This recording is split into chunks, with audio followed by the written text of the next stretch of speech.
Halo, mungkin ini akan jadi ini seri ke-6 ya. Kita masuk ke seri ke-6 tentang kasih Allah dari seri penginjilan. Mungkin ini akan jadi, saya bikin ini akan jadi seri terakhir. Selesai atau nggak selesai, ini akan jadi seri terakhir dari bahasan kita tentang Kidung Agung. Ya, kitab Kidung Agung. Kemarin terakhir kita sampai di ayat Kidung Agung 4 ayat 15. Ya. Sekarang kita masuk ke ayat 16. Dikatakan, bangunlah hai angin utara dan marilah hai angin selatan, bertiuplah dalam kebunku supaya semerbaklah bau rempah-rempahnya. Semoga kekasihku datang ke kebunnya dan makan buah-buahnya yang lezat. Ya, kemarin di ayat 15, 14 dan sebelumnya kita bicara tentang buah. Ya. Kita ini diibaratkan kebun, tapi kebun yang tertutup. Ya. Dan di dalam kebun itu ada buah-buahnya. Itu yang membuat kebun kita indah. Kenapa kita bisa berbuah? Ya karena ada Roh Kudus dalam kita yang memberikan kita buah, yang menyebabkan kita bisa berbuah. Itu bukan hasil usaha kita, itu semuanya karena pekerjaan Roh Kudus. Ya. Paling enggak karena kita punya tanggung jawab, ya kita bisa mengusahakan buah itu supaya semakin lama semakin matang. Itu dari tanggung jawab kita sebagai orang percaya, sebagai dalam hidup kekristenan. Ya, jadi saya nggak pernah membuang tanggung jawab, bukan robot kita. Tetap kita bertanggung jawab apa yang kita lihat di Alkitab, kita baca, kita mengerti, kita terapkan, itu menjadi buah. Tanggung jawab kita itu menjadi buah.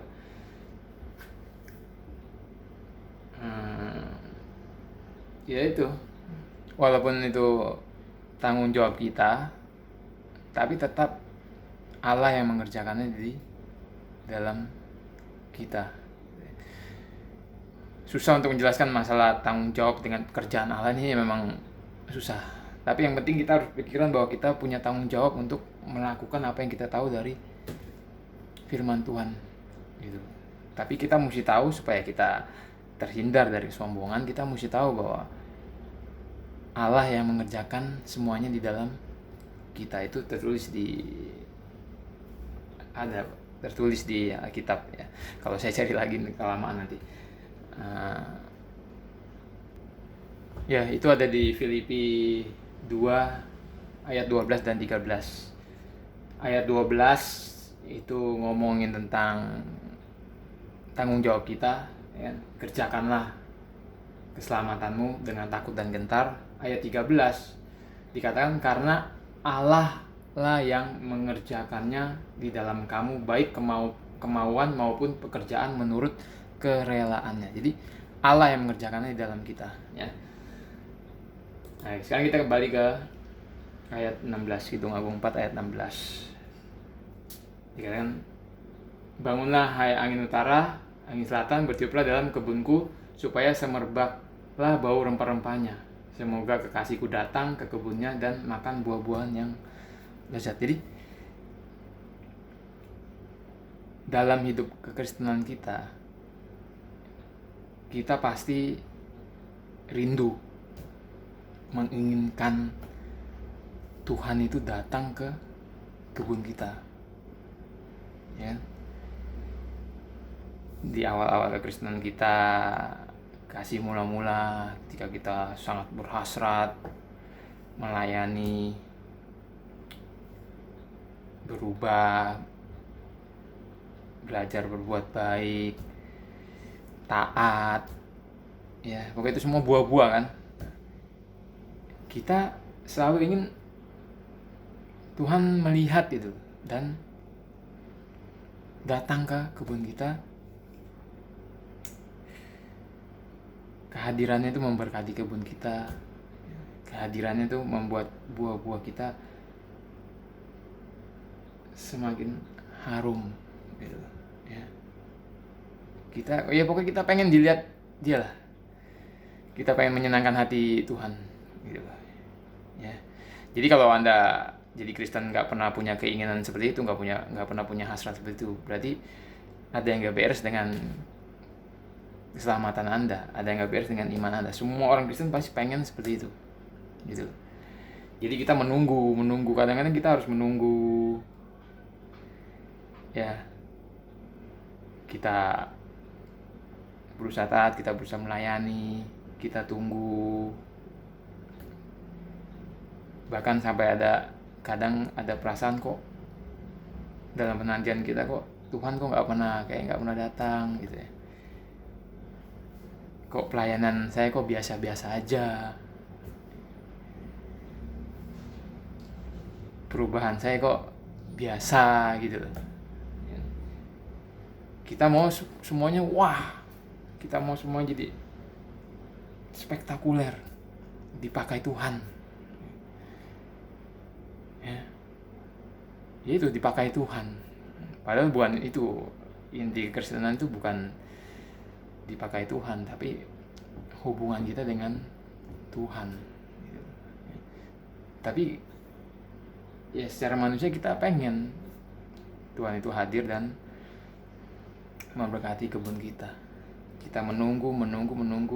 Kita lihat orang lain kok pelayanannya diberkati, kita lihat orang lain kok pekerjaannya diberkati, kita lihat orang lain kok perubahannya nyata, lebih cepat dari kita.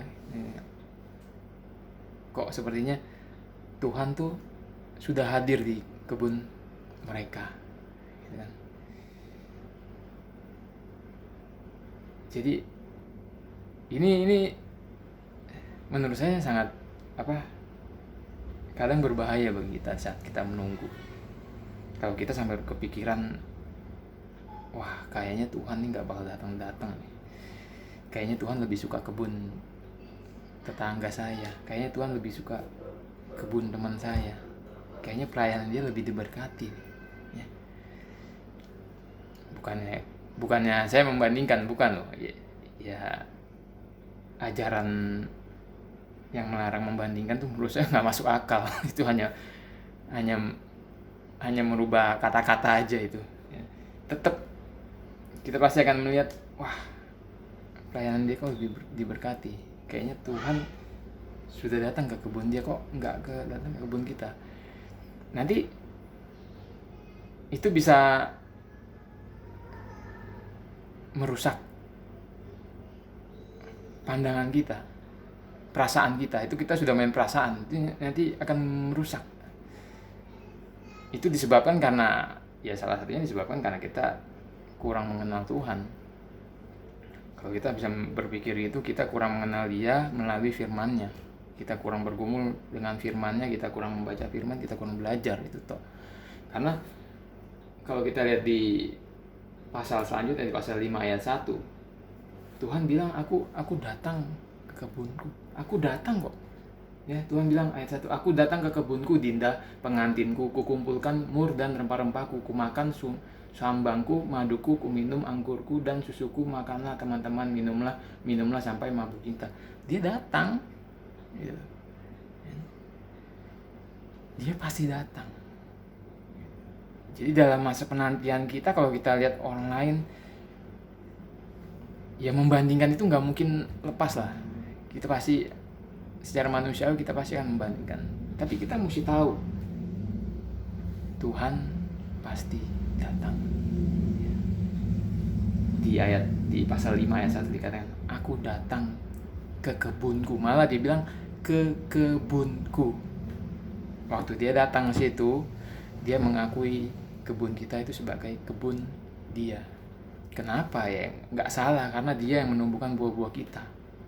Gitu. Jadi kita mesti ngerti, kalau Anda bisa berbuah walaupun itu belum matang, Anda mesti ingat itu Tuhan yang menumbuhkannya. Gitu. Kecuali Anda berusaha sendiri, Anda memanipulasi buah Anda berusaha mati-matian memanipulasi buah supaya orang melihat Anda berbuah. Nah, itu salah. Tapi kalau buah itu keluar sendiri, ya, sebagai tanda bukti dari kebenaran, keberadaan iman Anda, keselamatan Anda. Itu Tuhan yang mengerjakan. Jadi gak usah merasa Tuhan gak datang. Anda bisa berbuah pun itu sudah Tuhan yang mengerjakan dalam kita gitu. Jadi kita mesti ngerti suatu hari dia pasti datang. Dia sudah mengerjakannya, dia mengawali, dia mengerjakan perbuatan baik dalam kita. Dia juga yang akan menyelesaikan sampai pada saat kedatangan dia. Jadi dia pasti datang. Gak usah memang kebun orang bagus-bagus, pelayanan hebat-hebat, tapi dia pasti datang. Gak usah ngerasa minder gimana atau kecewa. Dia pasti datang. Bahkan dia makan, dia kumpulkan mur, rempah-rempah, dia makan sambangku, maduku, ku minum anggurku dan susuku. Dia nikmati buah kita, dia senang melihat kita.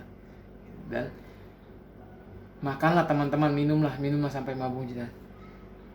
Buah kita dinikmati orang lain. Jadi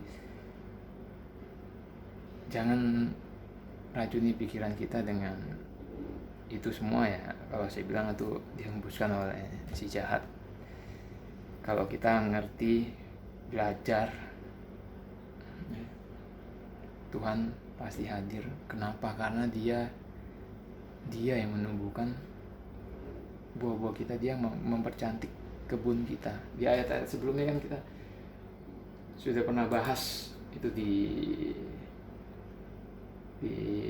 ayat 9, Kidung Agung ayat 9. Dengan seuntai kalung dan perhiasan lehermu, itu yang mempercantik kebun kita. Jadi Tuhan pasti datang karena ya dia sangat mengasihi kita. Dia menyelamatkan kita ketika kita masih seteru, ketika kita masih berdosa, diselamatkan kita. Gak mungkin sudah itu dia membiarkan kita begitu aja, gak mungkin. Kadang kita dibiarkan menunggu itu untuk menguji, untuk mengetes kita sampai di mana sih desire kita, sampai di mana passion kita gitu. Nanti kita akan tahu sendiri. Kalau anda di tengah jalan ya wis lah, capek, bosan nunggu, itu nanti ada di ayat-ayat selanjutnya ya. Di tengah jalan udah capek, nunggu, bosan, semua jadi biasa-biasa aja. Penantian Anda kasih mula-mula itu jadi hambar. Itu nanti ada tuh. Di ayat 2 dikatakan, aku tidur tetapi hatiku bangun, dengarlah kekasihku mengetuk, bukalah pintu ya. Datang nih, kekasihnya datang, bukalah pintu dinda manisku, merpatiku, idamanku, karena kepalaku penuh embun dan rambutku penuh tetesan embun malam. Dia datang ketuk pintu. Tapi si gadis sulam ini ngomong, bajuku telah aku tanggalkan, apakah aku akan mengenakannya lagi?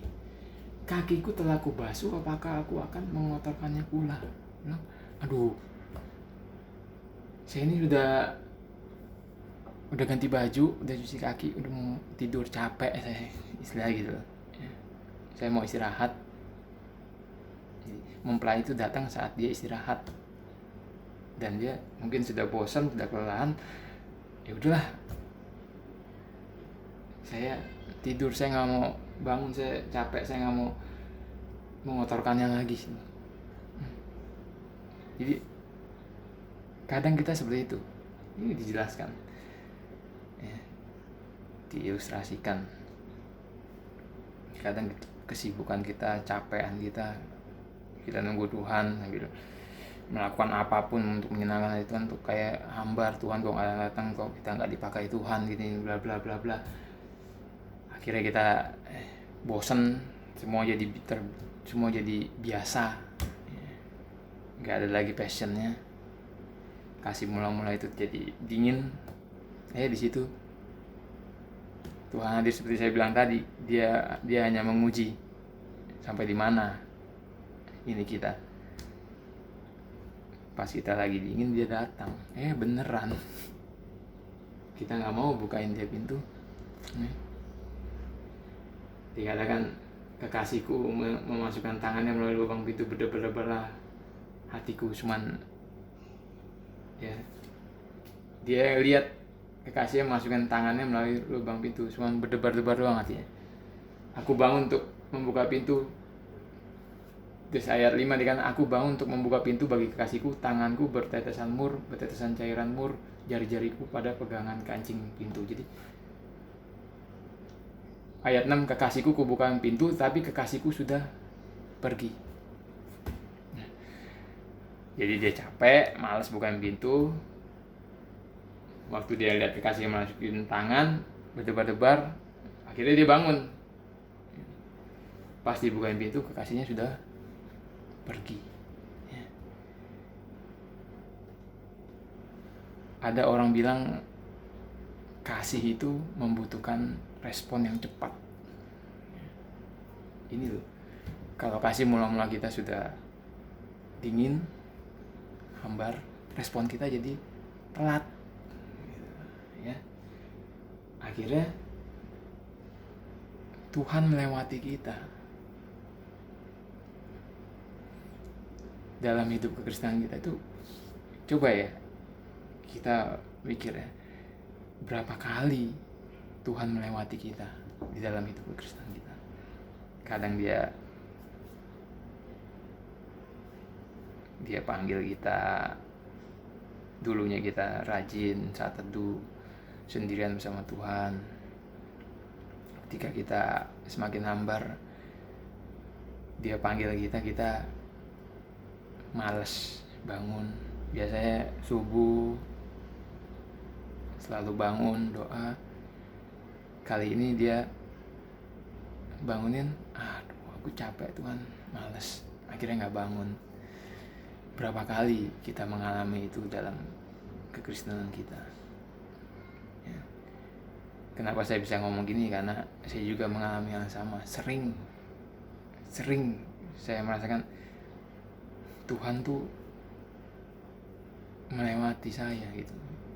Yaitu misalnya kapan ya, kadang kita lagi banyak masalah, capek kerja gak ada hasil, pelayanan juga ya biasa-biasa, terus kena masalah ini itu.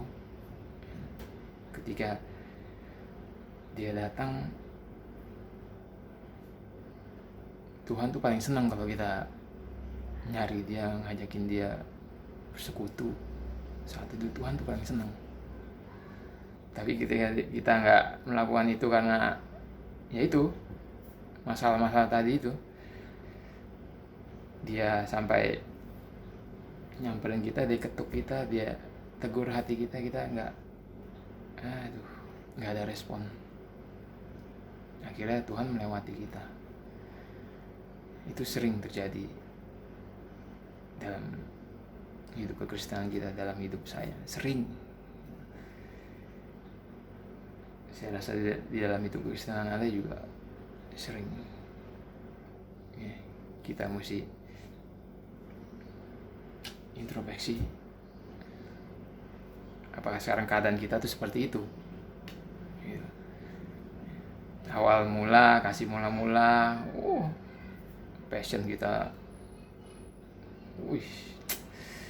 getol, mantap. Sekarang kita sudah mulai hambar, apalagi di masa pandemi gini, dikit-dikit masalah, sudah mulai tambah hambar. Berdoa nggak dijawab. Loh, ini kok Tuhan kayak nggak datang, nggak menjawab doa kita, akhirnya hambar. Pas dia datang, respon kita lama. Akhirnya ketika kita buka pintu, dia udah nggak ada. Yang kita dapati hanya di sini di ayat 5 ditinggalkan, tanganku bertetesan cairan mur, jari-jariku pada pegangan kancing itu. Kekasihnya itu meninggalkan bau-bauan di handle pintu. Jadi ketika dia buka cuma tinggal baunya doang, kehadirannya nggak ada, cuma tinggal bau-baunya doang. Ya, mungkin maksudnya ya untuk ngasih tahu ya, aku pernah datang nih kamu tapi nggak respon. Sekarang akibatnya kamu cuma dapat bau-bauannya doang. Kehadiranku nggak ada. Jadi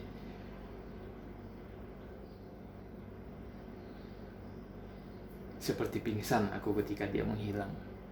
Ku cari dia tidak, ku temui, ku panggil tapi tidak disautnya. Hati-hati kalau kita terlalu sering melewatkan Tuhan. Nanti lama-kelamaan itu semua jadi betul-betul hambar. Suatu hari kita butuh dia nggak mau. Suatu hari kita panggil dia karena kita butuh, dia benar-benar nggak mau nongol. Dia bukan karena dia kejam, bukan karena dia jahat atau gimana. Itu untuk semuanya, itu untuk membersihkan kita, semuanya itu untuk menghajar kita, supaya kita tahu bahwa setiap hari itu sebenarnya kita butuh Tuhan. Nggak cuma kalau ada kebutuhan doang kita cari Tuhan, enggak. Setiap hari kita membutuhkan Tuhan. Jadi jangan cuma kalau butuh doang cari Tuhan, nanti dia ngetes kita gitu, kita lagi butuh dia nggak hadir, akhirnya tambah parah kita ya. Dia itu jadi dikatakan, aku temui peronda-peronda kota, dipukulinya aku, dilukainya aku, selendangku dirampasnya oleh penjaga-penjaga tembok ya. Jadi masalah. Dia itu jadi dipukuli, dilukai, selendangnya dirampas. Ketika Tuhan itu meninggalkan kita, jadi banyak masalah dalam hidup ini ya, pastilah. Saya bilang pasti, saya sering mengalami itu. Kalau ketika Tuhan tuh menguji kita, dia meninggalkan kita, masalah itu bisa datang bertubi-tubi ya, apalagi masa pandemi ini. Tanpa Tuhan mah nggak ada perlindungannya gitu, dihantam ya, kanan kiri depan belakang hancur-hancuran ya, karena kesalahan kita itu, karena kita terlalu sering melewati dia, sampai akhirnya dia menguji kita. Dia mau kita merasakan ini semua, bahwa kita harus tahu bahwa kita ini selalu membutuhkan Tuhan, dan Tuhan itu sangat senang kalau kita butuhkan. Tuhan itu sangat senang kalau kita panggil, kita cari dia ya. Sangat senang kita panggil dia untuk bersekutu, untuk berhubungan erat, intim, bersaat teduh. Itu Tuhan tuh senang banget ya. Di pasal 4 kemarin kan dia bilang hatinya dia berdebar-debar, perkataan kita itu wangi ya. Bibirmu meneteskan madu murni ya. Engkau mendebarkan hatiku. Itu keadaan Tuhan ketika kita bersekutu dengan dia ya. Jadi marilah sama-sama kita lihat dari sampai mana sih kekristenan kita. Video ini saya bikin untuk mengingatkan saya sendiri juga ya. Mengingatkan saya sendiri juga, mengkhotbahi diri. Kalau supaya ditonton, saya lihat dari dari YouTube, saya lihat nggak ada sih yang nonton video saya gitu. Tapi saya mengingatkan diri saya sendiri gitu ya. Saya juga berharap Tuhan datang ke kebun, ke kebun saya. Video ini bisa dinikmati orang-orang, bisa merubah orang-orang, bisa menjadi berkat bagi orang-orang. Ya harus Tuhan sendiri yang datang ke kebun kita. Ya, mungkin nggak hari ini, mungkin hari ini video ini nggak ada yang nonton, mungkin tahun depan, mungkin 2 tahun kemudian, atau ya nggak apa-apa lah. Yang penting tujuan saya bikin video ini untuk memberkati, untuk menjadi berkat bagi orang lain dan memuliakan nama Tuhan. Yang paling penting itu memuliakan nama Tuhan, meninggikan kerajaannya, memberitakan Injil yang lengkap, yang benar, yang murni. Ya, jadi ada 3 baca ya ayat-ayat selanjutnya. Ya, dia di ayat 8, kusumpahi kamu. Kalau dalam bahasa Inggrisnya aku minta kamu dengan sangat. Dia ngomong ke putri-putri Yerusalem, aku minta kamu dengan sangat, bila kamu menemukan kekasihku, katakan bahwa sakit asmara aku. Jadi dia ngomong ke orang-orang, aduh, aku mencari kekasihku, linglung, bingung. Kadang kita sampai kayak gitu nanti, linglung, bingung, kok Tuhan ini, karena kita melewatkan kita, Tuhan sekarang susah dicari. Kita jadi linglung. Ya, Anda tinggal baca ayat selanjutnya. Ini sudah menit ke-26, ini seri terakhir, seri ke-6 dari Kasih Allah. Nggak tahu video selanjutnya saya akan bikin judul apa, belum tahu. Ya. Oke, selamat menikmati. Tuhan Yesus memberkati. Terima kasih.